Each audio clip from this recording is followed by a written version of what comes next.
Hello and welcome to Swapping Joysticks, your home of all things gaming, streaming, whatever you want. I'm Ben, and I'm joined by Eurogamer's very own Ed Nightingale. Hello, Ed. Hello, Ed.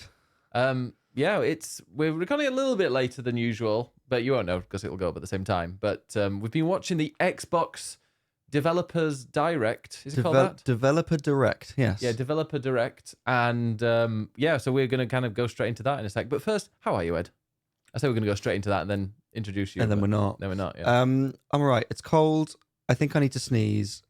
And I'm very excited to watch Traitors after this. Yes, we have not watched the Traitors live, so we could do this. But I also was a little bit postponed because I've been playing Death Stranding, but I'll talk about that a little bit later. Nerd. How dare? You've been working till like 9:30 today. That's a nerd thing to do. I finished work at like 9:10. Yeah. So it wasn't that late. But yeah, I had to work the Xbox Showcase. Sorry. Some of us, have to work in the evenings occasionally.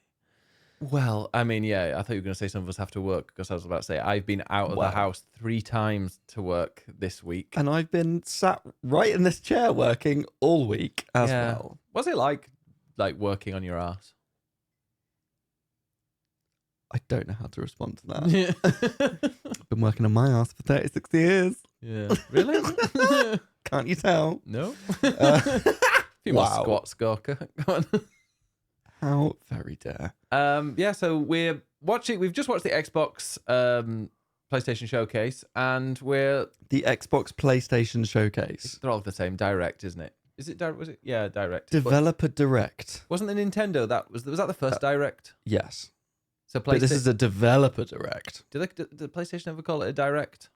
No, they call it a State of Play. Oh, that's right. State of Gay. That should have been the name of our podcast. State of Gay? Yeah. The state of this gay. The state of these gays on my screen. Get them off. Wow. Anyway, before we cancel ourselves, what did you think overall out of 10? Just give me a score out of 10. 6. I'll be with you on that. Xbox really did say, we've got some games this year. For once. Yeah, you might have... it's weird because everyone's been talking about how there aren't any good games coming out this year. And Xbox said, hey, look at all these games coming out. And everyone said, yeah, what I said. Yeah. Like they had one of these developer directs this time last year. And I can't remember everything that they showed, but that was when they revealed Hi-Fi Rush. And it was, here's a great game. It's brand new. You didn't know about it. Oh, and guess what? It's out now. Yeah. And I rushed to the Xbox to refresh Game Pass rapidly so I could download it. And it was one of the best games of the year. And was there anything here that you think might be a game of the year? No. Well, no. No, even the flashy one that I mean, No. They look interesting to me. I mean, the ARA, History Untold, that's my kind of thing. Although I've never played much Civilization. I just played it once for an entire day. I think I've told you this story many times, but I downloaded the game at like 9 a.m., started playing it, and then looked at my watch and it was 11 p.m. or it was like midnight. And I was like, whoa, that was dangerous. And I deleted it. Well, before you get too far into ARA, just to say that basically the structure of this is that they said beforehand there will be 4 games shown with a secret 5th. Oh, so, they said there was a secret 5th? Yeah, they said there was a secret 5th. We'll get to that. So we sort of knew already what was going to be there. Mm-hmm. We had already, you can guess by the developer names, like what they're going to be. Yeah. So we sort of already knew. I will say I actually quite like the format of this, of, again, like last year where they said, right, we're going to show you like 4 games in an hour or something, which means you actually get a good 15 minutes or so on each one. Yeah, I felt like I was, I got my fill from those games. It's not just here's a sizzle reel of a load of like 2-minute trailers that's mainly CG. It's like, this is a deep look at each one, and you really feel like, okay, I understand what this game is now, and I get that. So I actually like this format. I just wish they did this like 3 times a year with more games. Yeah. Because if this is it for the year, as with last year, they had this one, the Developer Direct, and then they had a Starfield Direct a couple of months later, and then that was basically it for the year. Well, so, what about June for E3? That was basically Starfield. There was not much else. Yeah, well... actually, I think you're right. Actually, they did show more. But I don't know. These 5 things are nice, Yeah. but it's not enough for a year. So it's a little taste, and that's fine. Would you, out of those, are there any that you would not play? Ara. So why don't you Yeah. talk about that? To be honest, I wasn't really paying too much attention. Neither was I, because I was writing about the one before. But yeah, it looks like it's an interesting. I mean, I don't really know because I was currently climbing a mountain at the time, but I was listening. Sure. And so it's pretty much Civilization, that kind of game. A historical grand strategy coming to PC. I'm not sure whether I will be into that, but it seems just very much Civilization on Xbox. I'll give it a go, but I felt like they were making a really strong case being like, hey, this is diverse. You can be whoever you want in, like, there are certain types of leaders you can be. Leaders are not just about war and fighting others and taking over nations that way. There's other ways. Peaceful. You can be peaceful. You can, show your success by spreading your culture rather than necessarily expanding your borders. Can you lead a sex cult? No, I think that's Hellblade. No, I think it's Indiana Jones. Oh, yeah, then I'll play that one instead. Indiana Jones and the Cult of Sex. Yes, I would totally play that. Yeah, so much whipping. As long as it was, is it who's a Harrison? No, not who's Harrison Ford. Who's Harrison Ford? Indiana Jones. Is it Troy Baker? No, but in the movie. Harrison Ford. No, in the new one. Harrison Ford. I was thinking of Tom Holland, but that's the Uncharted game, isn't it? It's an Uncharted Very film. different, but also the same. I would quite happily have them recast Indiana Jones with Tom Holland, which is pretty much what they did with Uncharted. Yeah. Just watch Uncharted. No, he's too clothed in that. Who's Harrison Ford? He is Harrison Ford. Who plays Harrison Ford in Indiana Jones? He's just playing his own self. Oh dear. Do you think they'll do it? Well, the new one was quite good, apparently. The new Indiana Jones? Yeah. It was dreadful, is what I heard. Oh, I heard it was all right. I don't know who you talked to. I'm going to admit something. I've never seen an Indiana Jones film. It's too much. What? Okay, so this is when earlier I mentioned the word indie, and you were like, what? That's not an indie game. And I was like, Indiana Jones. Indie. Does he get called Indie in the Yes, film? that's his nickname for short. Why? Because Indy is short for Indiana. Is he from Indiana? No, I don't think so. Or maybe he is. Is Indiana his first name then? Is that actual? I thought it was I don't know. He's just Dr. Jones or Indy for short. So Indiana. I'm not up on my Indiana Jones lore. Like, I've seen the films. Yeah. Because they're classics. What's his and first you can't name? not. Bob. Michael Jones. I don't want to answer this because I'm going to embarrass myself. Well, I can't embarrass myself more than you have already. Well, I'm going to find out. Don't worry. But shall we go into the first game that was announced? Okay, so the very first one that they showed was Avowed. Now, this is the next game from Obsidian. Mm-hmm. And Obsidian made Pillars of Eternity, which I think is the right series, that this is in the same universe as. What? I know his first name now. Oh. What do you think? It's probably not indie. It's not indie. It's a very... I was joking, like, with Bob, Michael. It's something similar to that. John. Even worse. Fred. Even similar level to Fred. Name of a Thomas the Tank Engine type character. Brian. No. Getting closer. Henry. Oh, no, I did know that. Henry Walton. You're pretending you knew it now, aren't you? Anyway, so... No, that does ring a bell. Avowed. It's been a long time since I've seen the Indiana Jones films. Sorry to my colleague Victoria, who is a huge fan, who will hate me. Avowed, yes, this is Obsidian. So it's in the same universe as Pillars of Eternity. The last game they made was Outer Worlds. Oh, as opposed to The Outer Wilds. No, it's The Outer Worlds. Fuck. I knew I'd get that wrong. Because it's Outer Wilds. Yes, and then The Outer indie Worlds. doesn't have the. Okay, so it's cool. The Outer Worlds. Yes. Right, which was basically... Fallout in space. Fallout. But it was good. Yeah, it was Fallout in space. But it was good. It was quite good. It was funny. Yeah. This is basically Skyrim. Yeah, it's like 20 hours. It's quite short. This is, I mean, it's Skyrim. Like, this is, Avowed is filling the gap between, or it is filling the gap as we wait for the next Elder Scrolls game and Fable. Yeah. So it is a first-person RPG in a fantasy world, a fantasy magical world. I will say I really like the visual style of it. It looks beautiful as well. It looks really good. It's really vibrant and colourful, and that's something they did really well in the Outer Worlds. Yes. Is that it has that game is kind of Fallout in space, but which is also what Starfield is basically. But Starfield is grey and washed out and realistic, whereas the Outer Worlds is bright and colourful and funny. Yeah. And I feel like Avowed has a similar vibe of being very bright and colourful and vibrant, and I like that. It's not going for the gritty realism of fantasy, which doesn't make sense. It's vibrant and colourful, and I really like that.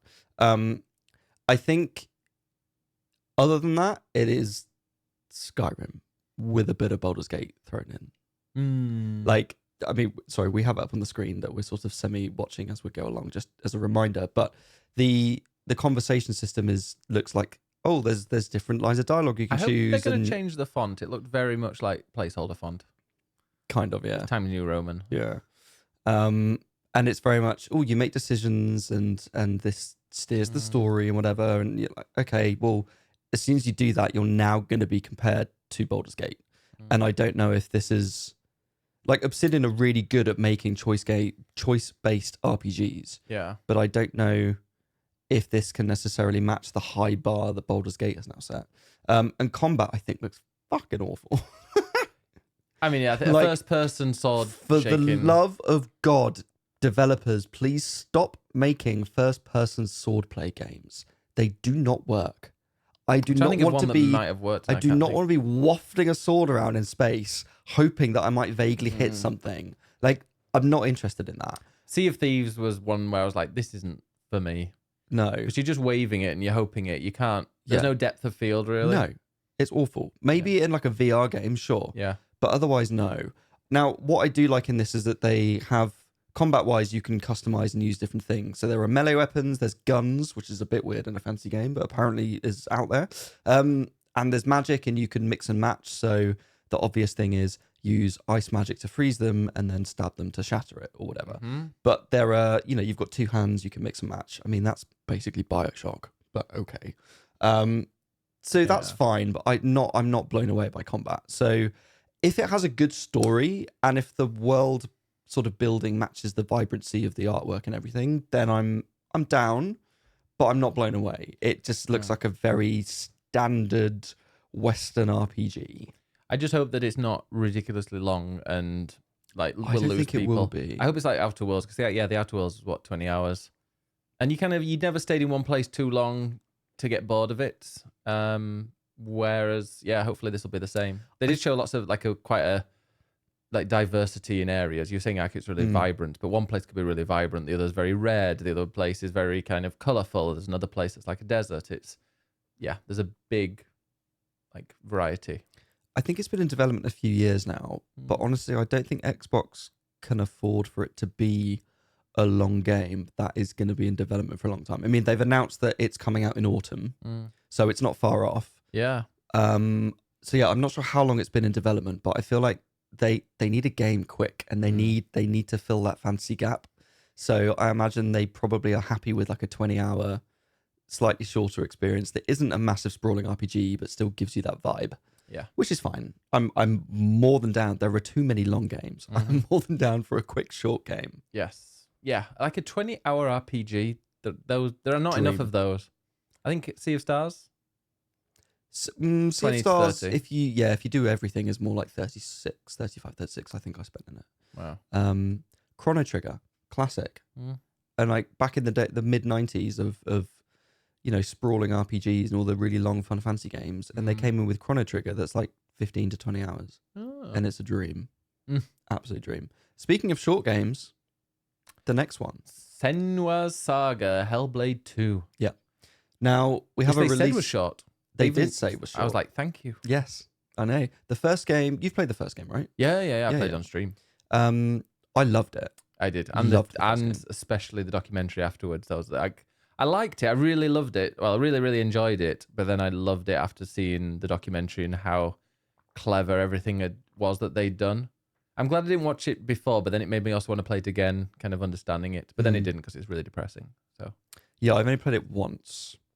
It is harrowing. If you haven't played Hellblade 1, go out and play it now with headphones. Because it's brilliant. But yes, play it with headphones. Essentially, it is the story of Senua, who is a Pict warrior, which is part of the Celts, and they were invaded and battled a lot with the Vikings, and so she has to travel into Viking hell to avenge her lover, basically.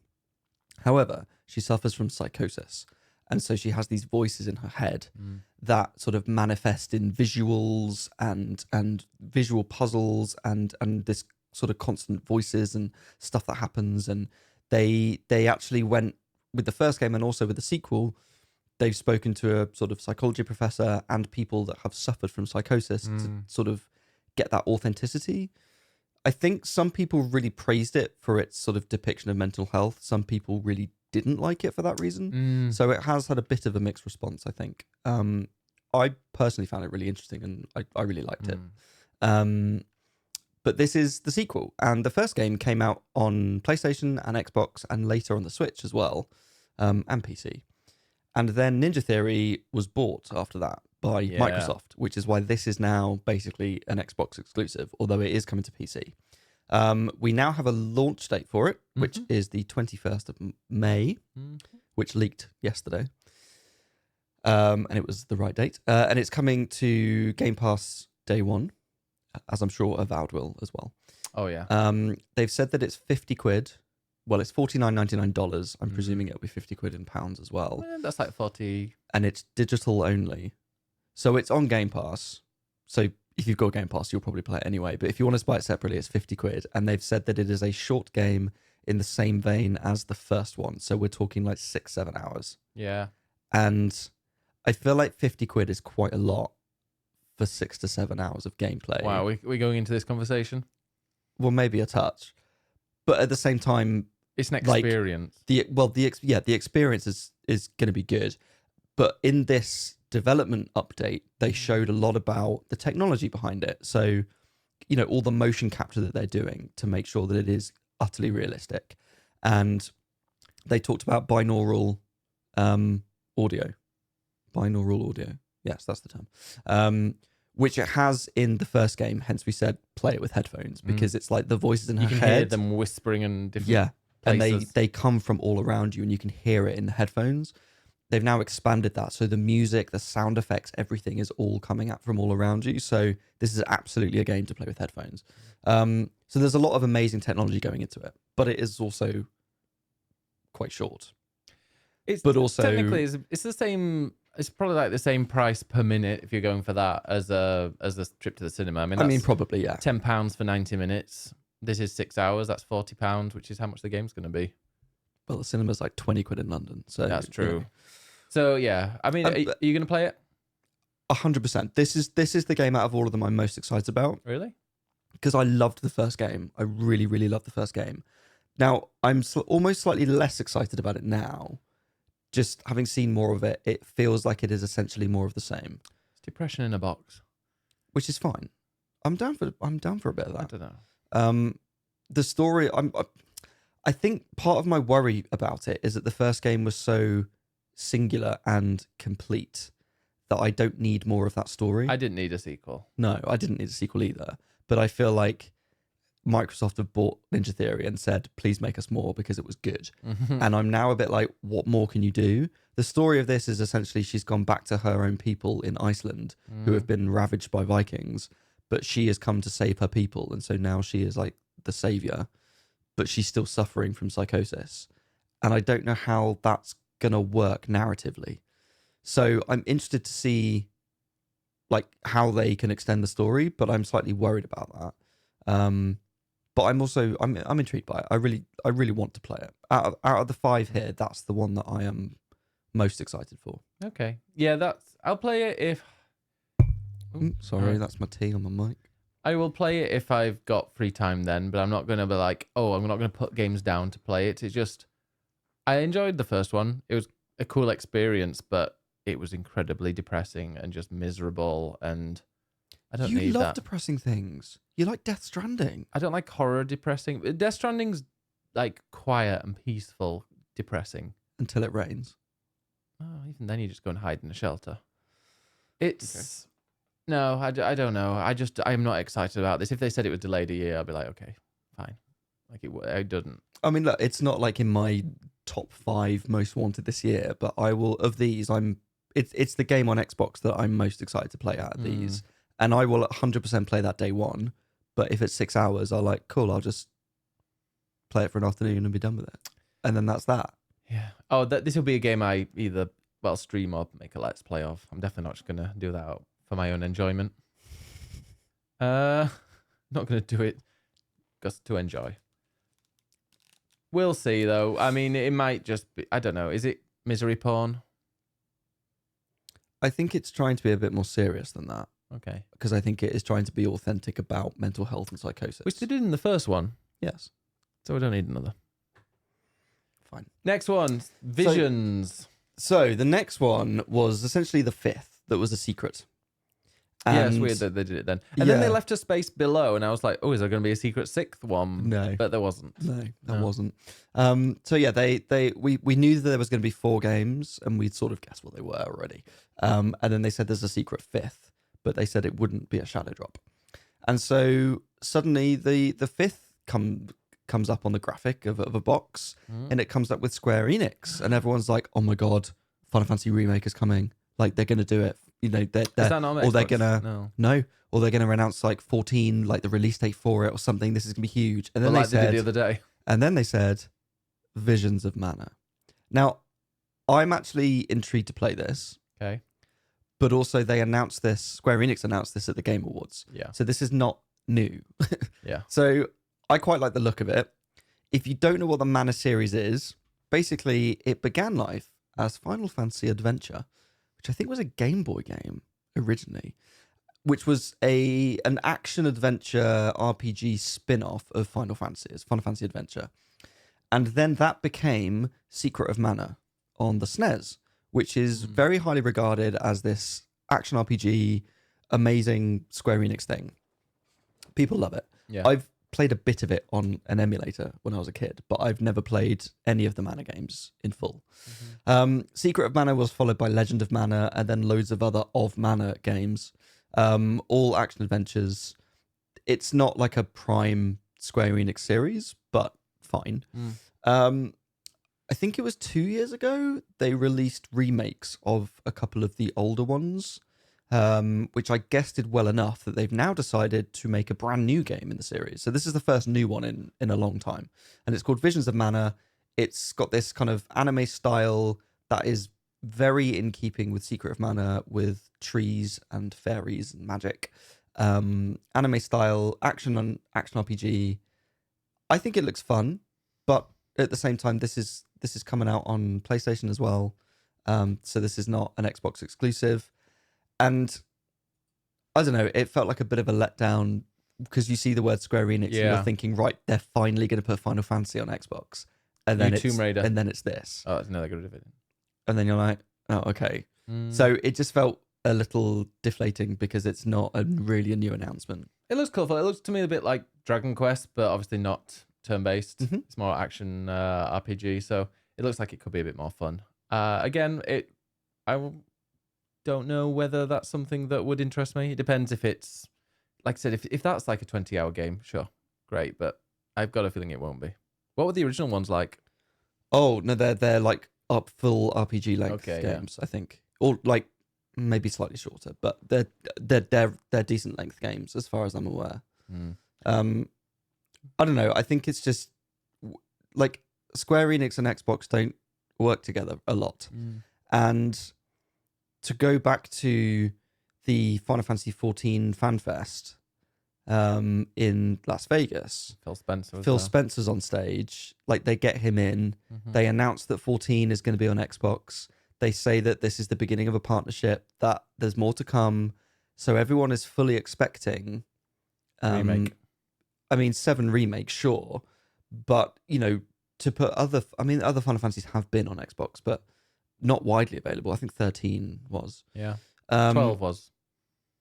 12 was on Game Pass for ages. Oh, okay, yeah. 12 is the best place you can. Xbox is the best place you can play 12 because it's 60 FPS. There you go.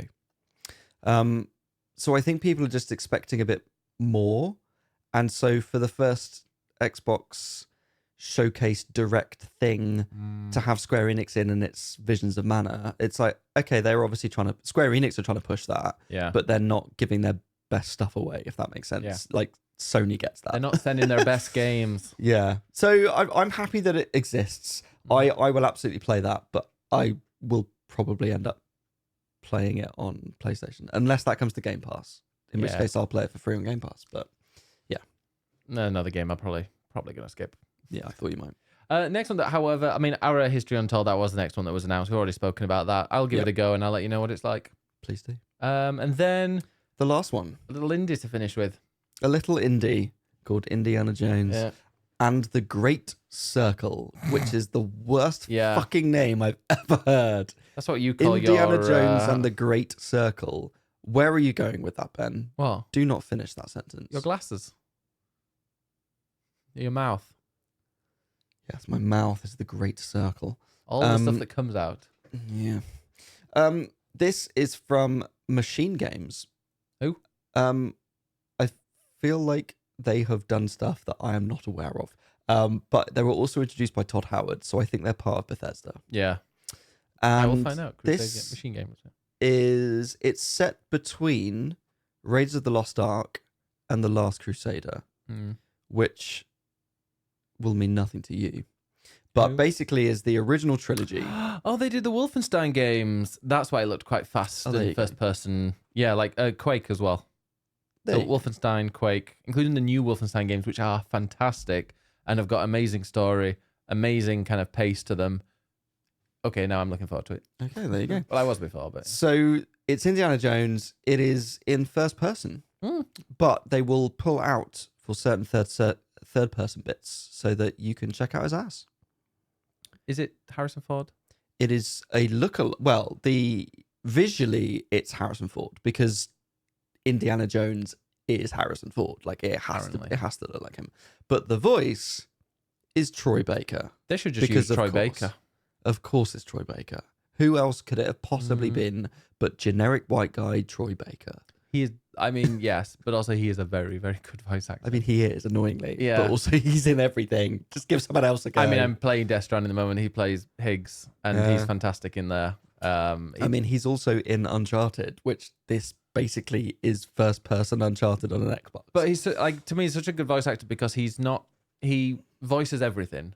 Yet I would not be able to say, oh, this is Troy Baker if I listen to him. It's not a voice that...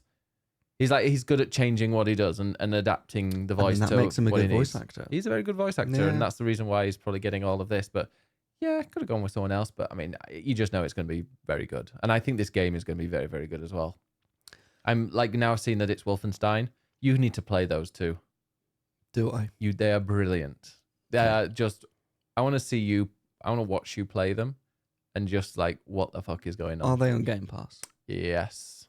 If not, I've got them on PlayStation. They should be because it's Bethesda. I've got them on PlayStation as well. Okay. I bought them. But yeah, if you've never played Wolfenstein New Colossus and a New Order, I think New Order was first and then New Colossus.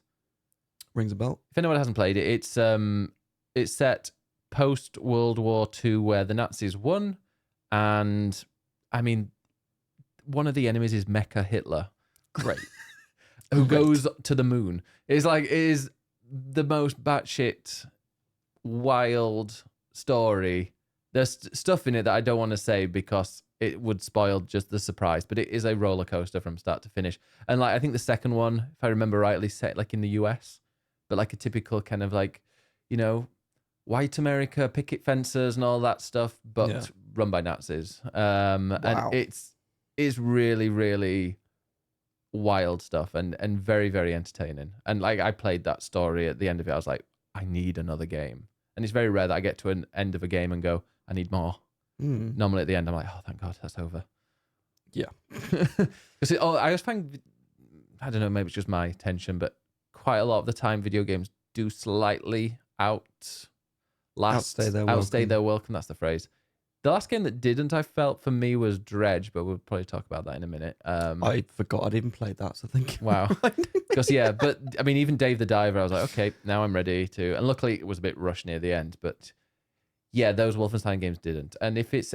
I mean, both of those games you can do in... I think the main story is like 5 hours. Oh, perfect. So... Love a short game. If Indiana Jones is simple... Indiana Jones. Yeah, Andy Jones. Andy Jones, as he's now known. If that's similar length or just slightly longer, but like maybe there's other side stuff, then sign me up. Yeah. You're gonna play the Wolfenstein now, the 5 hours? Now I know they're short, then sure, I'll give them a go. Good. So Indiana Jones and the Great Circle, I think it looks decent. I think so yeah, it's kind of an Uncharted game in first person. Like there's puzzle solving and exploring ruins and stuff, which I'm down for. There's some battles which are either punching or a bit of pistol play or a bit of pistol play. Why I just said pistol play like it's fucking sex S&M. Yeah. Love a bit of pistol play. Love some pistol play. It's like piss play. A bit like that, yeah. And some whip play as well. Yeah, whips and piss. Whips and pistols. So I'm totally down for that. I think that should have been what it's called, Indiana Jones. And the pistol play. Oh yeah, and whips and pistols. Indiana Jones, whips and pistol. Oh, it's always and the, isn't it? Yeah, it's always and the. And the pistol whips. Pistol whip. That's the thing. There you go. I think my concern about this is like, who is this for? In the sense of, if this was the last game, it's the one that got the most time. It's the one they seemingly therefore want to push. And I get that Indiana Jones is a big franchise, but I feel like it's a big franchise for people like sort of our age and up. Well, they released the latest film. But the latest one I haven't seen, I can't remember the name of. The one before that I did see, which was The Crystal Skull, which was one of the worst films I have ever seen in my life. Oh. So the two most recent ones have been an attempt to like revitalize the film series, and I think have been pretty crap and not very well received. Did you know that there is a game, an Indiana Jones game? There's been a few, I think. And The Emperor's Tomb. Wasn't one like a point and click back in the 90s? Oh, this was 2003 on Xbox, Windows, PS2. Yeah. And it was LucasArts. Yes, of course it's LucasArts. But yeah, Indiana Jones and the Emperor's Tomb, not Womb. The Emperor's Womb. Yeah, Empress's Womb. What we were looking for, Indiana Jones films. Yeah, I don't think they've done very well. I don't think they have brought in like a new generation to Indiana Jones. Yeah, Lost Ark, and the Temple of something. Temple of Doom. Doom, and the Last Crusade. Yep. And the Kingdom of the Crystal Skull. That's the one, which was awful. And then the latest one is Indiana Jones and the Dial of Destiny. Yeah. Featuring Mads Mikkelsen from Death Stranding. Sure. And Antonio Banderas. Yeah. And Shawnette Renee Wilson. And Phoebe Waller-Bridge. And Harrison Ford, apparently. Yeah. So I question, therefore, like, who is this for? Like, is this the next big IP for Microsoft and Xbox? Because I don't think anyone younger than like minimum our age really gives a shit about Indiana Jones. I think it could get a new audience. I think this could be big if it's a good game and it looks exciting and it's fun. I think it's going to be a good game that doesn't sell very well. Oh, I don't know if they push it as their big thing and it's actually got a name. Like Starfield, they pushed, but it didn't have a big name behind it other than if you're in a game. It has Bethesda behind it. Yeah, but who cares about Bethesda except for like nerds? Like the generic public don't have a clue what Bethesda is. They know what Indiana Jones is. The grandparents are going to be buying these games. Not second hand from game though. Well, that's true. I don't know. I just don't see this doing that well. I mean, they always. I might be completely wrong, but I can see it doing well. Okay. And I think the fact that I want to play it, and it's a game about a film I've never seen, and to be honest, I just switched around as soon as I saw who was making it. But well, there you go. I know generally when I was watching, I was like, I could play this. This looks fun. It looks like a fun game. And sometimes you just want a game that's Indiana fun. Jones. It's an adventure. It's swashbuckling. It's wisecracking. It's very silly. It's Uncharted. And hopefully Uncharted basically just married Indiana Jones and Tomb Raider, and now it's sort of circled back again. That seems to have influenced this new Indiana Jones that is very similar. I mean, it's Indiana Jones, and I hope it has a goofy storyline, and you can follow it in the same way as Uncharted does. It's a bit for sure. You're fast paced. It's just like a movie, and who knows? And it's goofy as well. It's classic 80s action. Yeah, I'm down for that. Definitely down for that. Okay. People seem quite excited, it looks like, for that. Right. Someone says they're expecting a Gears of War game. I think that's... I don't know. Thinking more generally, it's just... I think this is a bit of an odd year at the moment. For everybody. For gaming. I mean, everyone's getting laid off, which sucks. So God knows who's actually making games anymore. But like, this is the first big showcase of the year. I don't think it's made a huge splash. It's nice that there are some games coming and they look decent and I will happily play them, but there's nothing that I'm wowed by. I think if you didn't own an Xbox, none of these games are going to make you go out and buy an Xbox to play them. But then we still don't know. We know more about what Nintendo are doing, but that's all first half of the year. A lot of remakes or sort of... Do you think we're going to get the second level Switch games. 2 announcement? Not for a while. I think we won't see anything about that until at least the summer. And then I think if it's out this year, it'll be second half of the year. But then I think they might try and go for another Christmas without it. Maybe. What do you think they'll call it? God, don't ask me that. I think, actually, I was like, it'd be cool to call it the Super Switch or the Super Nintendo Switch. I think, actually, for once, they should call it a Nintendo Switch 2. Because it's very, very clear that it's then the sequel to the Nintendo Switch. It's not an upgrade. It's not like a kind of a different version of it. It's literally the second one, the Switch 2. Yeah, that would think work. It's interesting because they've never done that before. And so I feel like I don't know if they would break that convention and do the number thing because they've just never done that. Even like iterations on Game Boy was Game Boy Advance, Game Boy Color, Game Boy Pocket. But I feel like they've always changed like the look of it quite greatly. So you know that it's a new console. Whereas if the Switch 2 comes out, I feel like it's going to look almost the same, which I 100% want. So maybe they'd have to rather it be, hey, what's the difference between them? Like, this is the 2, this is a second. I think as well they got burned with Wii U. Yes. With people not realizing that was a new console. And I think they've hopefully learned from that. But what direction they take it from now, I don't know. Give it the Switch 2, because then I'd actually love that as well, because then that would imply that they're just going to keep with that and keep improving on it each time. I'm fine with that. Same. I'm fine with that. But then, so yeah, we sort of know what they're doing, but who knows what Switch 2, what's going on with that. And then there's PlayStation, which apart from 7 Rebirth as their big exclusive, which is a third-party game, I've got no idea what Sony are doing. Give Absolutely none. Spider-Man DLC Carnage. Sure. That's what I want. And I wonder if they will do that. They sowed the seeds in the game. Do you mean Venom? No, Carnage. Do you? Carnage is the red one. Do you not play Marvel Snap? Yes, I mean that's the only reason I recognise the name Carnage. I'm pretty sure it was Venom in the game. But yeah, Venom's in the game, but also that person becomes Carnage. The person that steals the thing at the end, he got red on him rather than black. I do not remember that. You don't? No. Well, there was the train crash thing. I think it was a train crash at the end. Or the truck play crash. Games and forget about them 2 minutes later. Well, it was the very, very last thing that I did. That's what I remember. But he did something, and it was when you completed everything 100%.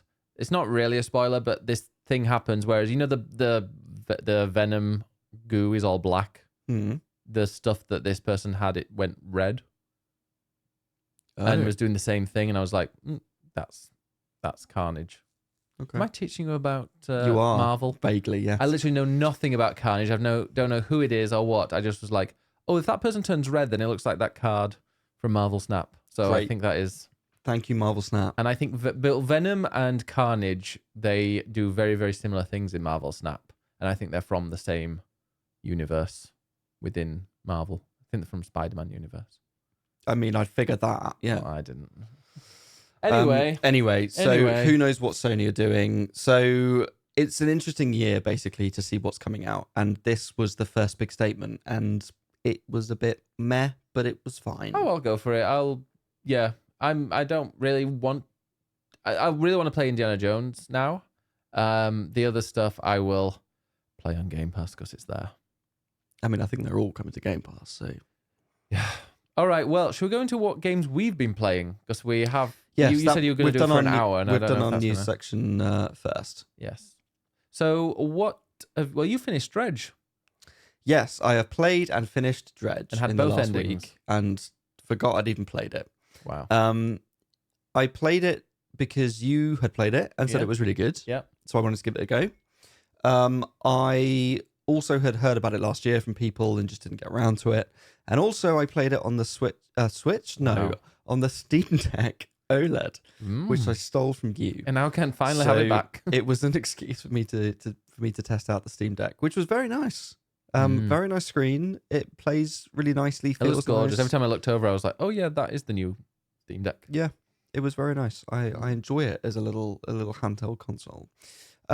Dredge is a horror fishing game, and yeah, you are a fisherman in this world, and you have to go around and catch fish, but then there are weird things happening beneath the surface. Yeah, you were very brave. Like when it was dark, I only went out if there were certain fish that you could only get at night, and I'd be quite conservative about it. I'd just go near to where I need to go and then go straight back. But you were out all night sometimes, weren't you? I wanted to see what happened. So there is a day-night cycle, and there are different fish to collect in the day and at night. However, scary things happen at night, and you have effectively like a sanity meter, which is this eye that slowly opens, and the more you stay out at night, the more paranoid you get, and then you start seeing visions. And there are eyes that crop up, and there's this horrible fog that covers everything, so you can't see where you're going, and things come out at you, and then eventually, once you stay out long enough, like a kraken comes out of the water and starts killing you. Oh, I never got that. You never got that? No. Oh, see, I literally just stayed out all night fishing, so I was like, I want to see what happens. At one point, I did stay out, and a person in a boat started chasing me, and then I turned around, and then all of a sudden I think this whale came out and tried to attack me, or something else came and attacked me, but it was alongside this boat. Oh, okay. Did you ever get the boat? I think I might have seen that, and I think I was gonna say ran away, rode away. Well, I saw that and sailed away. That's the word. Sail away, sail away. And so yeah, when that happened, I was like, oh, I wonder if I can talk to him. No, couldn't talk to him. Oh, he was very angry. He was like, I don't know if it was a boat atop a monster underneath. That then maybe yeah. So it's all kind of I was gonna say Lovecraftian, but it's not. What's the word? Eldritch. That's the one. It's like eldritch horror, of horrors from the deep, from the sea. In terms of gameplay, it's very simple. It's almost just a sort of simple narrative game of speaking to people, then you go off and catch some fish, and you have a little mini game to catch the fish. Yeah. And then you deliver fish to people, and that progresses the story in different ways because they want different items and different fish. So gameplay wise, it's very simple. I think it utterly thrives on its atmosphere and its mood, and it does that really, really, really well. Especially at the beginning, like the beginning when you're just going between those two little. Yeah, I was really in love then. It's cold and foggy and washed out. The style is this sort of washed out, painterly kind of feel. It's like you can practically smell the fish and taste the salty air. Like you really get that sense of it. It's like North Sea fishing. Yeah. That you get. Hull. It smells like Hull. It smells fishy Hull. Yes. And a fishy Hull. Oh yeah. Hull, like a boat hull. See what I did there? Yeah. So it's got a really good atmosphere, and the way that the horror stuff kind of is just beneath the surface. It's quite subtle, and it kind of slowly builds up. I love that. So it's a horror game, but it's not like jump scares and scary. No, it's just eerie. It's eerie, very eerie. And I feel like you can just take it at your entire pace. Like Absolutely. if you don't want it to be scary, you can make it as little as, Just don't go out at night. Yeah. I mean, there are some things you have to do at night, but you can equip your ship. You can kind of grind your ship to have all the lights on and everything, so it's less scary and you can zip away. But yeah. So you take your time, kind of doing whatever fishing you want to do, and leveling up your boat, and collecting things, and selling treasure, and it's quite a sort of relaxed game, but also eerie and a bit freaky. I think for me, ultimately, I wanted a bit more horror. It wasn't I'm not necessarily like a horror aficionado, but I wanted more of the horror. I think I like that it was a slow burn with that at the beginning it's more just a little bit eerie because of the atmosphere, and then you start seeing more and more visions and more weird creatures come up from the deep. And I like that builds and builds, but it didn't quite reach a peak for me. I sort of wanted more. And when I finished it, I mean, like you said, there's 2 endings. I did the first ending and was like, oh, is that it? Like, it just didn't. Well, it didn't really hit me. I told you about the good ending, that you did the good ending first, but then you're like, nah. And then you did the bad ending. And I much preferred the bad ending, weirdly. It was a bit more obvious, I feel like, the bad ending. Yes, exactly. You have to work a bit more for the good ending. And you have to work a bit for the story. You collect, like, messages in a bottle that sort of essentially tell you the story, but it's quite subtle. And I think I needed steering a bit more through the story myself, because effectively there are 4 areas you go to, and in each area you do a little thing and follow a little quest line, but they don't really amount to anything. It's just like a little snapshot of a story, but the 4 don't really link together to give you a sense of an overall overarching story. I mean, there is, but it wasn't enough for me. So I just didn't feel like I'd achieved very much by the end. So I really enjoyed the journey. I really enjoyed the atmosphere, but the ending, I was a bit like, oh, okay, is that it? So I felt a bit let down by the story side of it. Oh. Well, I'm sorry for recommending it to you. No, I'm glad you recommended it. I'm glad that I played it. Yes. I'm really glad I played it. I genuinely think it's a really lovely little game.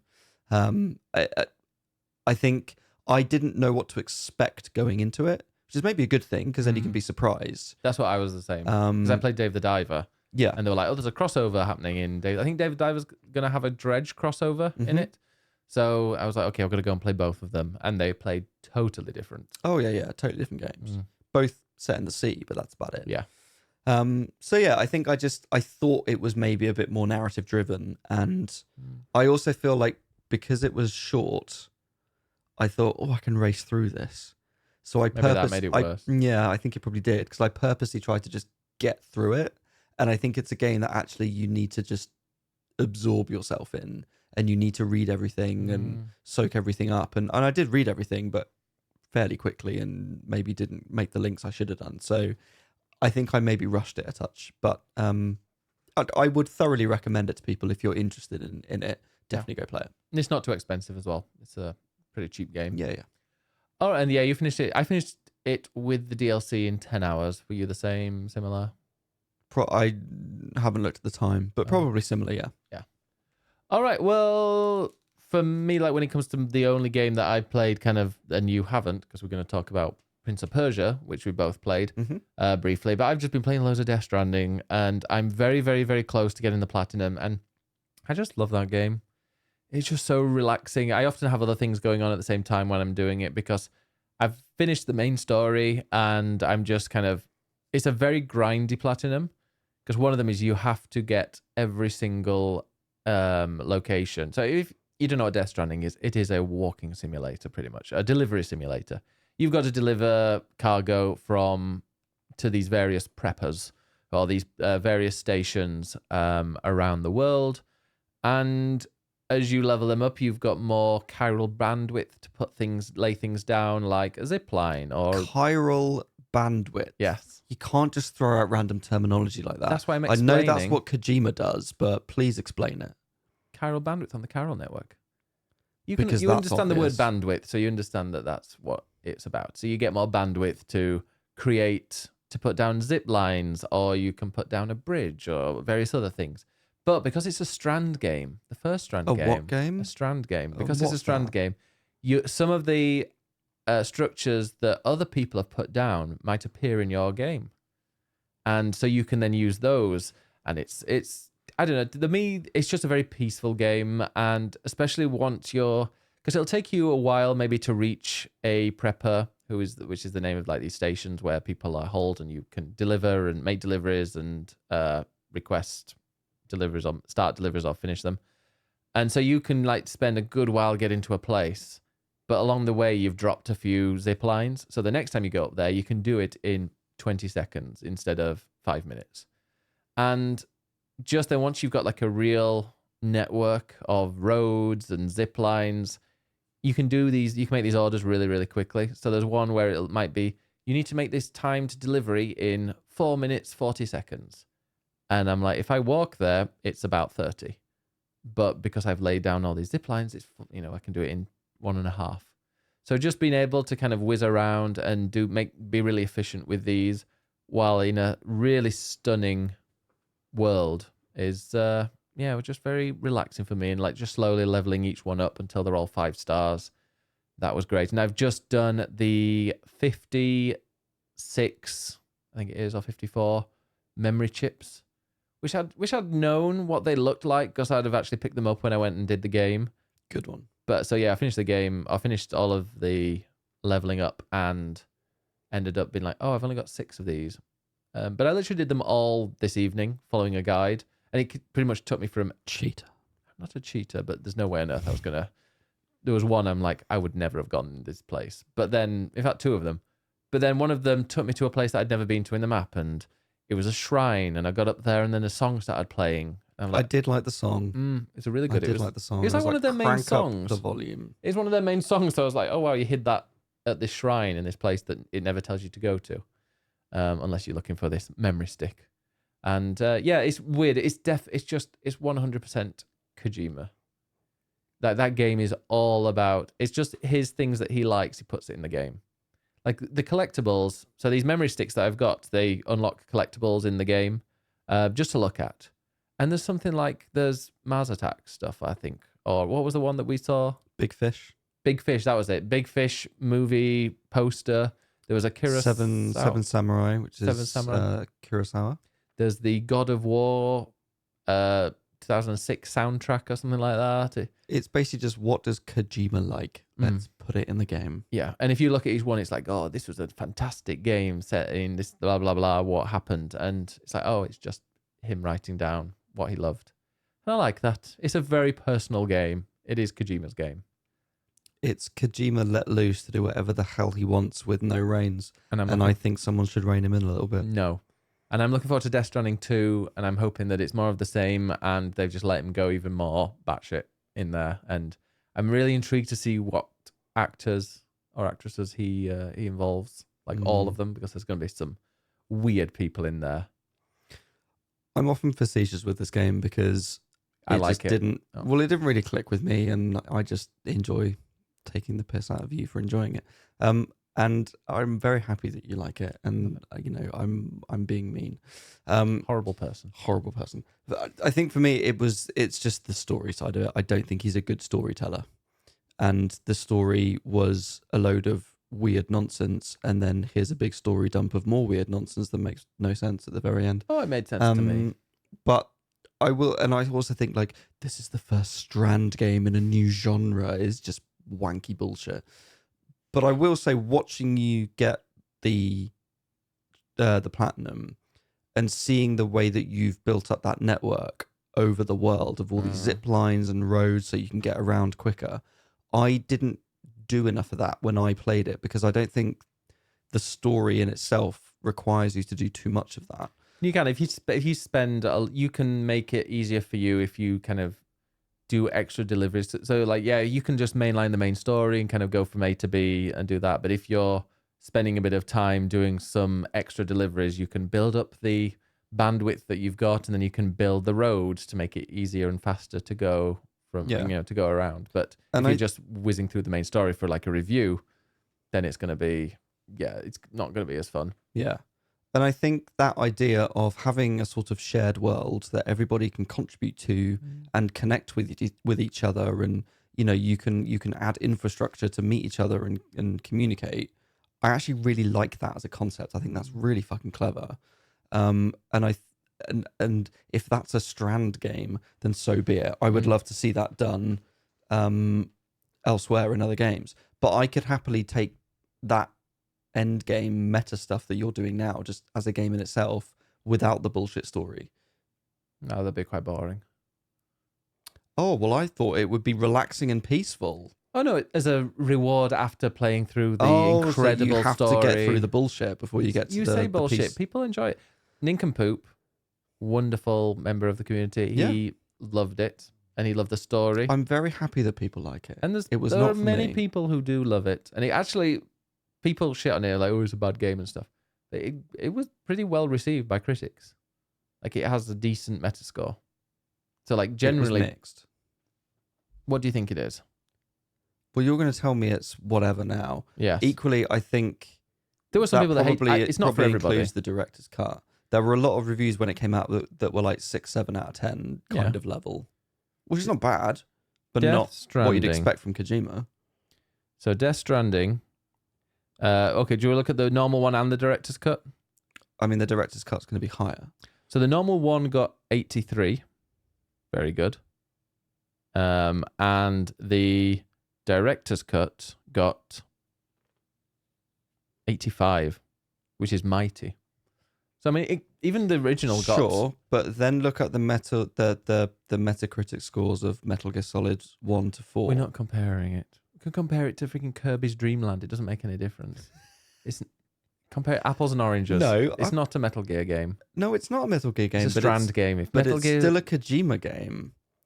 And Kojima has set a very, very high bar for himself with the Metal Gear games. Let's move on. Because people you're going to get annoyed. No. Metal Gear's nowhere near as good as Death Stranding. Now you can shut the fuck up. Well, actually, I finished Metal Gear Solid 1. It's okay. It's just... Sorry, Metal Gear 1 to 5. I said 1 to 4. There are 5. No, that's not. It's not 5. That's V. Oh, shut up. Now you're just being wanky. Kojima brings out the wankiness in me. It's rare.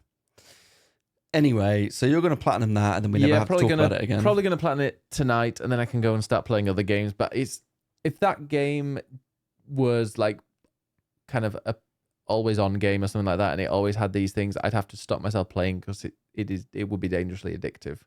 But it's just so addictive, kind of collecting everything, and it is a real grindy platinum. But like once I've finished and once I've done it all, I think I'm going to be very kind of pleased and just be like, okay, now I'm done. I can put that game to rest until I probably do a playthrough before the new one comes out. But that'll be it. On your own, on stream, on my own probably. So serious. Such a good song, and BB's theme at the end. One of the best. Can shut the fuck one up of the best scenes crying. In any video game at the end when you're taking BB to the final place, and the music kicks in. Very, tears streaming. Anyway, we've also been playing a game called Prince of Persia: The Sands of Crowns. The Lost Crown. There we go. Which we did a little video of last week, which you can watch on YouTube. So yeah, we had a little play there, but we've then both individually started it again and done our own playthrough. Yeah, I think you're a little further ahead than me. A little, only if not. I think only a little bit. Right. So we've played sort of a similar. Have you been in the sewers, the depths? No. Okay. But I guess I'm about to. So thanks for the spoiler. No, you can just go in there wherever. You could go there right at the beginning. I mean, yes, I do remember seeing that and thought this isn't the way, and I went out. Yeah, you go in and you're like, oh, even where I am now, I'm like, this is a little bit tricky. Yeah. So this is made by Ubisoft Montpellier, which is not in Canada. It's not in Canada. I knew that. So it's the team that made the Rayman games and Beyond Good and Evil. So a very good team. A very good team. And they have made Prince of Persia into a Metroidvania. I love that when the game came out, pretty much all the comments I was seeing were, "Oh shit, it was Montpellier. It was the ones that did Rayman. Yeah, of course it's going to be great. Yeah, and that's why the platforming feels good because they've got heritage. Yeah. They did that in the past. Yeah. So they know what they're doing. They've got form. So yeah, I think off that it feels very good to play Prince of Persia. Like the movement, the jumping, the combat, sliding around, parrying, all of that. I think they've done really, really well and feels great. For me, I think there's a slight cheapness to it. Like when they've shown it when we went to EGX or you played it at WASD as well, it was always on the Switch. And we're now playing it on PlayStation. To me, it feels like a Switch game in that graphically it's not showing off a lot. There are some very strange grass textures going on. There was like some weird animation that was meant to be the wind, and it was like it was inflating and deflating. And I'm like, that's not what grass does in the wind. And I think it's got this sort of comic booky style to it, which means that there's lots of like static art and then sort of fairly basic animation for talking. So I don't feel like it's not the lavish Assassin's Creed. It's not a AAA game. Yeah, it's not that kind of experience, visually at least. But I think it really excels in other areas. Like I said, the feel of it is great. I think the gameplay of it is where it excels. So far from what I've played, it's a pretty standard Metroidvania kind of fare where you gain different abilities and different weapons and it unlocks more of the map and off you can go. I'm hoping and suspecting from what I've heard that really builds and gets really complex and intricate and exciting. I've really heard that the bosses I heard that the bosses are incredible as the game goes on. Yeah. And it's not just ones that it's a red attack, I'm going to slide under it. Like you have to learn the patterns of the bosses. Yeah. So I'm sure we're going to hear you screaming in the living room. For sure. I'm interested to see what new powers he's going to get as well, because as with other Prince of Persia games, there is a time theme. And so essentially you are exploring this big palace on a mountain. Yeah. But it's caught in some sort of weird time thing where time goes at different speeds for different people. So the prince has been in there for 5 minutes, but someone else is like, I've been in here for 50 years. Yeah. Or, time is just doing weird things, or it stood still. Yeah. So I think there's going to be more time powers, and I'm hoping there are going to be puzzles around using time. Yeah. That is where I think it's going to really excel, and I'm excited to get to that point. And I've heard that the bosses, as the game goes on, you are required to use every single one of your skills, like in the battle. Which, so I'm looking forward to seeing what powers there are. And wonder if they'll use like the Sands of Time powers from the Sands of Time, and if you're going to be using kind of not just time powers to solve puzzles, but also in combat. I'm intrigued to see how they could do that. But what did you think of the bow? Because we both got the bow now. I thought, because I was going to make kind of because you can adjust the difficulty and like how you play it really well. And I was going to make it a bit easier for me to kind of lock on to people, but I kept it as it was. And then I found it was really, really easy. Like the auto target is incredibly generous. The auto target's great. Yeah. You just like literally press a button and it just immediately aims straight at the enemies, which I really like. What did you find of the combat then so far? I like the combat a lot. The bow, I think, it locks on easily and it's cool. But if you hold it down, it becomes a chakram that you can then throw and it will then come back to you like a bit like a boomerang. You didn't realize that until you saw it. Well, no, I knew it came back to you, but what you can then do is parry it when it comes back to smack it again, and it does even more damage. That's very cool. Very, what's that one? Sea of Stars? A little bit, yeah. A little bit of that. The combat, there's actually a lot of intricate combos in terms of like launching enemies in the air so that they can't hit you back. And sliding, parrying. There's like a really long training bit that takes you through all the different combat moves, and there's a lot more to it when in reality when I'm playing it properly I'm just button mashing combat and hoping for the best. I recommend sliding and parrying at the right time. Do the training quite early on, because I'm sure later on you'll need a lot more currency to kind of level things up, but it's invaluable at the start, some of that currency. Like you did it, I think you got like 500.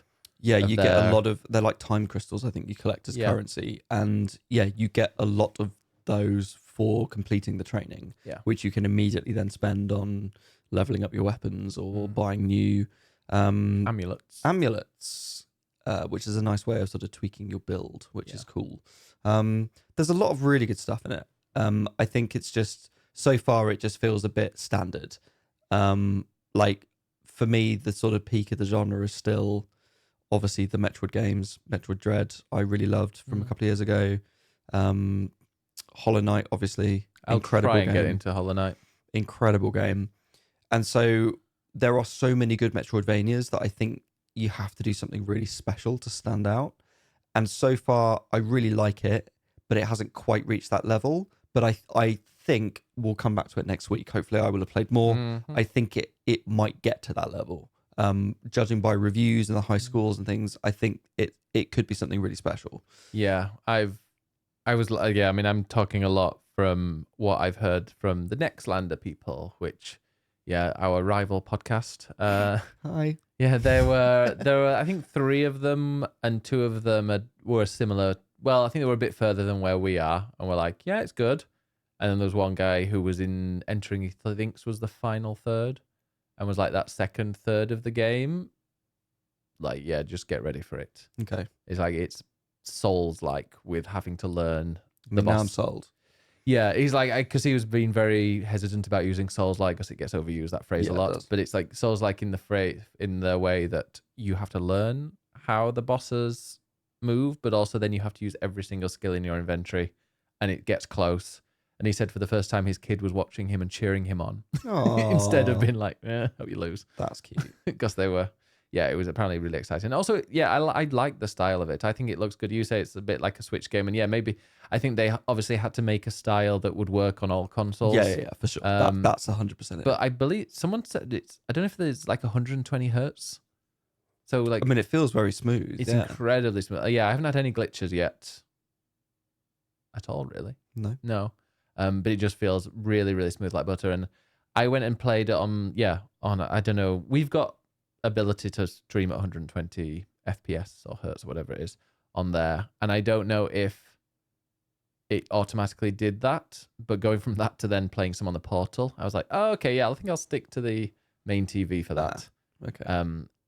But the Portal is fine. You just need to potentially like turn it down, like the difficulty a bit, because your reactions are not going to be as good, I guess. Yeah. Unless you eventually get used to it. Like Death Stranding, I've been playing a lot on my normal TV, and then I started doing some on the Portal, and after about 5 minutes, I was like, oh, it felt just completely natural, like I was playing a native console. But at the start, you notice the lag. Yeah. And speaking of difficulty as well, like if you're thinking, oh, this sounds interesting, but it's too difficult for me, there are so many difficulty and accessibility options.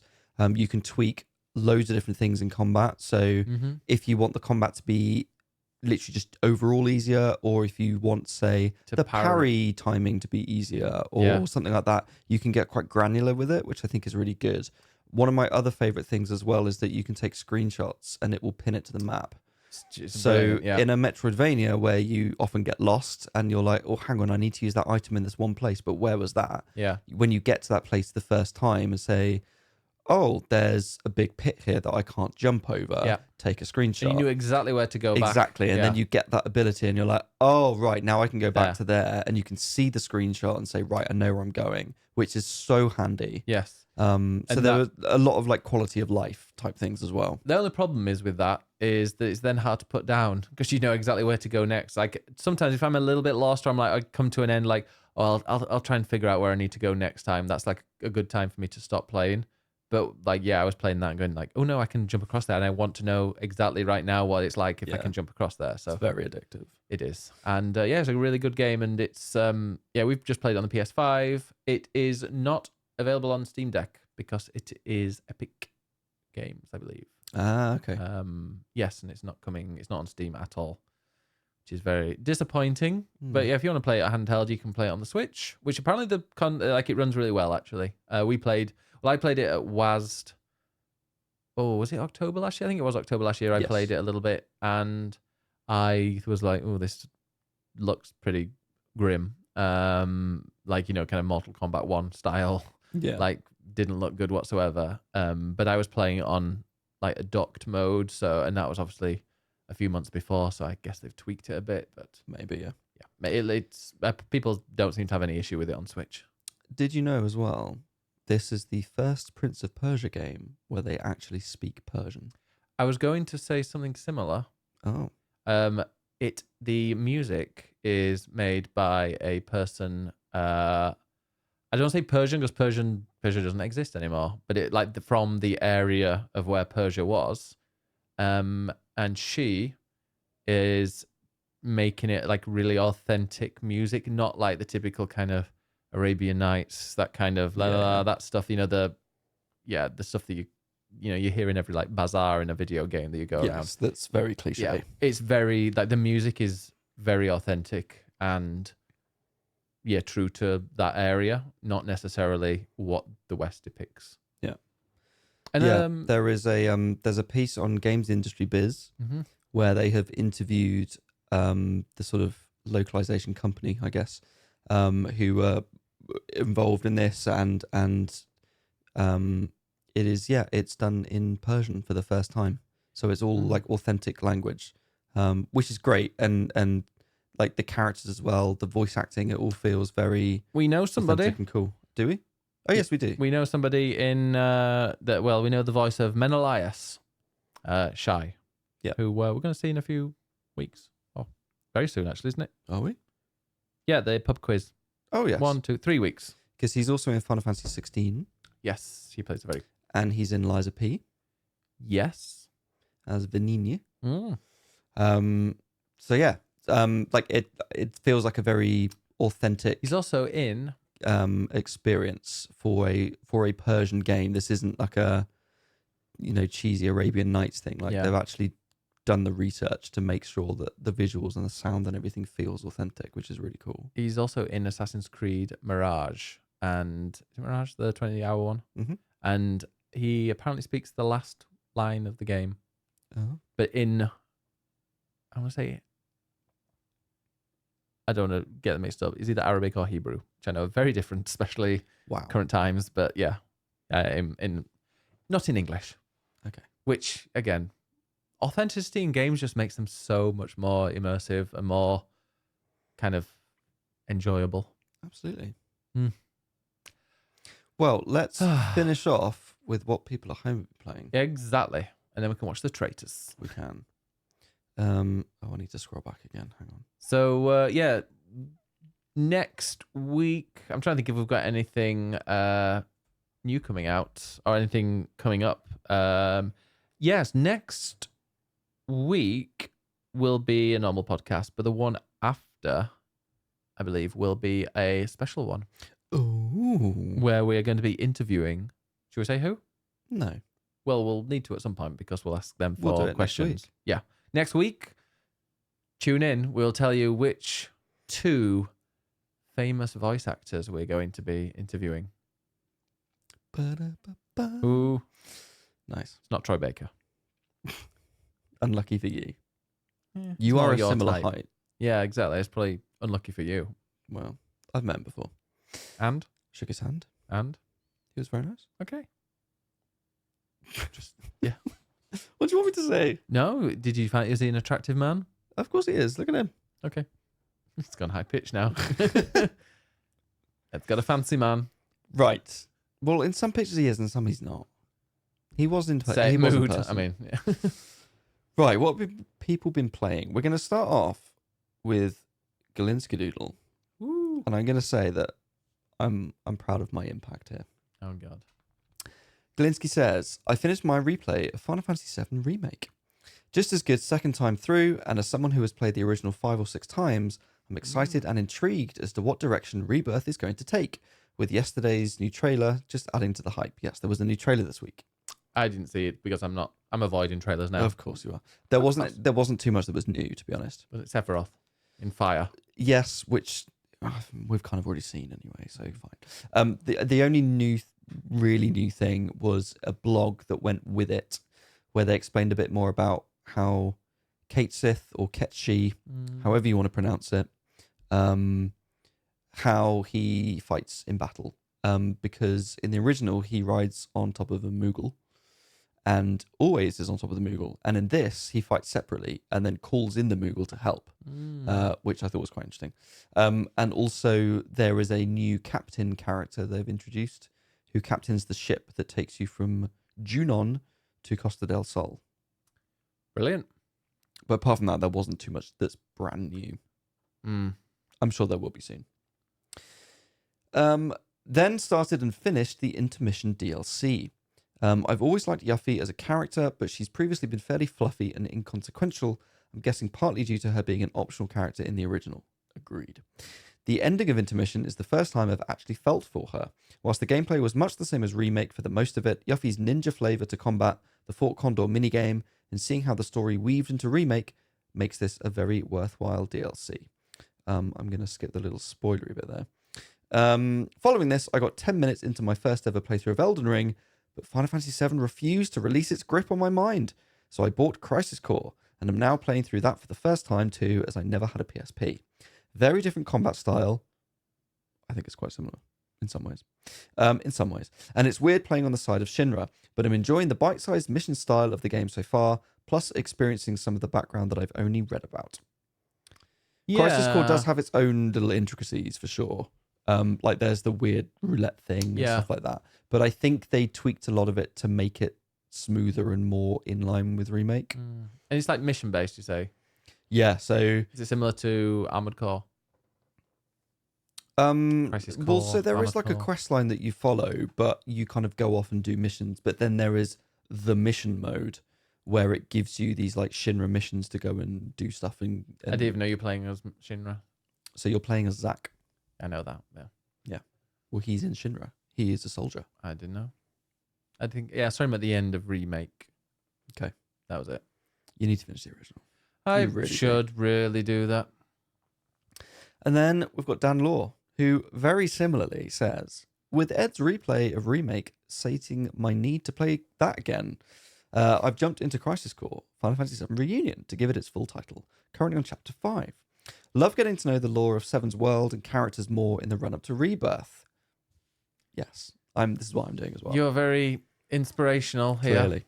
Combat is really fun. Can't get over that special moves, summons and leveling up are all up to chance, though. Told myself I wouldn't get sidetracked, but I keep doing missions. Would love it if it automatically rolled onto the next mission in a set when doing so, because having to constantly navigate the menu is tedious. That is very true. And there's like 200 missions or something stupid. There's a lot. And my tip to anyone who was playing it, I might have said this previously on streams, if you want to do all the missions, do that before you finish the main game, because when you finish the main game, it then restarts and it negates all your progress, and you have to do all the missions again, which is what I found, because I did most of them but not all, and now I have to do them all again if I want to go back to it. Is the platinum easy? Other than that, I think so, but they take a long time to get through. Okay.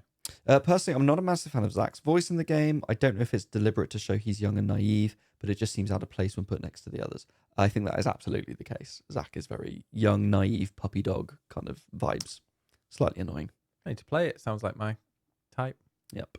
Jackie B says, I've been spending my free time lately doing jigsaw puzzles on jigsawpuzzles.io while watching speedruns on awesome games done quick. It's been super chill. Well, you know, my recommendation for a good jigsaw game is what? I don't know. I've forgotten the name of it. Illustrated. I'm sure you've seen it before. But yeah, Illustrated. Go play Illustrated. That is. Is that a mobile game? It is a mobile game. And it's like the jigsaws have kind of, well, the one I was playing had two sides to it, like a light and a dark side, and it made it 3D a bit. But it's still really, really simple. It's not, it sounds complicated, but no, it's just very much. Let me show Ed one of them. Yeah, so like this was, I'll show you on the screen. Building the story, setting up puzzle pieces. It says 100% completed. But yeah, that's. It shows absolutely nothing. It shows nothing other it's just because art. It is now art because I've completed it. But it's very pretty. It's very. And pretty. you should definitely play Illustrated. I might play some tonight actually. It's very relaxing. There you go. And the music as well is beautiful. Speaking of awesome games done quick, did you see that there is a dog that completed his speedrun? Yes, what were they playing? A dog called Peanut Butter. And he got a PB. Actually, he didn't get a PB. A personal best. A personal best. He was playing like a really old NES Personal game. best boy. Yes. Yeah. He was playing a really old NES game, and it was like his owner was sort of putting cheese on the right button so that he pressed the buttons and stuff. Oh. There's clips of it on Twitch. It is the most adorable thing. So go watch that. Oh. Clue says, I mentioned this in Swajo before, which I now love that you're calling it Swajo Swajo. instead of swapping joysticks. I love that. But I'm back fishing in Moonglow Bay. It's a very chill fishing game where you, as a retiree, toss around on a small fishing boat, catching things around the bay, making meals out of your catches, and then building up the small town of Moonglow Bay. Now, Best of all, the soundtrack is by the composer we all love, Lena Raine. The music is just so heartfelt and so idyllic. I did not know that she did the soundtrack. is this Clues? Yes. Clues, if you also fancy that, but with a little bit of horror and terror, Check out Dredge. check out Dredge, which I'm guessing you're not going for with that vibe, but that sounds Probably quite not. nice. It does. Moonglow Island, was it? Moonglow Bay. Moonglow Bay. Right, Yeah. Have a look at that. Also, Lena Raine, we love. Yes. I've interviewed her. She's lovely. Have you? It was on email. Okay. But I got very You nice emailed answers. her? I got very nice answers. So yes. And then £20. ooh, Actually, that looks very pretty. It's a bay. it's That certainly a bay. actually looks. Oh, this is going to be dangerous. If I scroll down and this is Steam Deck verified, It will be, I'm sure. no, Oh. it's playable. Some text, manual configuration. It's also mixed reviews. Oh. Right. So 69%. Nice. Nice. So far, it's decent. I must give it a negative review. Sorry, I'm just like, yeah. Clues are saying how great it is, and I'm like, well, apparently the controls are awful on PC. There's a few visual bugs. That some dialogue is bad. Yeah. And a lot of people wanted to like it. I think the controls, they say, are really bad. Interesting. But that's with the mouse and keyboard, so maybe with the controller, it's actually really good. Maybe it is. And then last up, Mr. Weeblay. Oh, yes. I played some more Dungeons 4. Each scenario is similar enough to not be frustrating and different enough with some really cringeworthy but good in a way dialogue. The game continues where Dungeons 3... I didn't even know Dungeons was a series, to be honest. The game continues where Dungeons 3 finished, with just a handful of good people alive in the overworld. The goal is to... Okay, here we go. The goal is to build a dungeon, hire orcs, demons, or undead, upgrade all the things, and wipe out whatever good is left in the overworld. I'm thoroughly enjoying it, even though I'm now on a scenario where I had to reload due to my dungeon heart being destroyed by the enemy. And then another game, I started Spirit of the North, which is a beautifully crafted exploration puzzle game that purely uses environmental storytelling. I'm not quite sure what the story is about just yet, but it's clear something bad has happened, and I'm uncovering more of this as I progress. Can recommend. It's on Game Pass, and not a particularly long game either. Spirit of the North, I feel like it's like set in snow. I have no idea. I feel like I've seen something about that. It's my nickname. Spirit of the North? Yeah. I don't think so. Oh, is it Spirit as in like alcohol? Is it set in... No, it's a fox. Spirits of the... Oh, okay, yeah, the fox, yeah. It's I've the seen fox game in the snow. Spirits of the North. Whiskey. That's what we love up there. Sure. Anyway, that was the end of Swapping Joysticks. Swajo. Go to swappingjoysticks.com or just type in Swapping Joysticks in your favorite podcast, wherever you get your podcasts, and you'll find us. Where can we find you, Ed? You can find me at ed_nights on Twitch and on Twitter. And how often do you stream? Once a week on a Monday. Excellent. And I'm Biggest Bennis. Find me Biggest Bennis everywhere.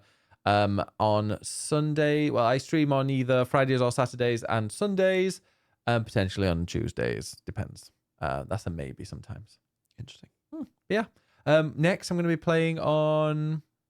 I don't know if I'm streaming tomorrow. Am I streaming tomorrow?